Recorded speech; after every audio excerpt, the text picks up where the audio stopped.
Okey, ini adalah pola jubah ataupun gather dress lah. Okey, kalau siapa yang suka jubah yang comel-comel, ada kedut-kedut dekat bahagian bawah lutut tu, korang boleh pakaikan jubah ni lah. So dia ada design lah sikit. Kalau jubah yang ikat tu dia tak ada design kedut-kedut comel-comel ni.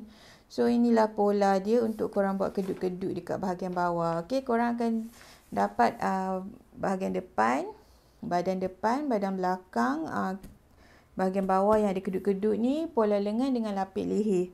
So nanti korang akan cantumkan kedut-kedut ni dekat bahagian bawah ni lah. Okay. Dia dah ada instruction semua dah. So korang boleh follow je instruction saya ni. Macam ni, back body skirt 2 on fold.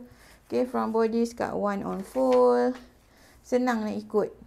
Okay, boleh je beli dekat Shopee. Dapatkan pola ni dekat Shopee. Pola gather dress. Okay, nak try jahit jubah yang simple. Bolehlah pakai pola ni. Senang je.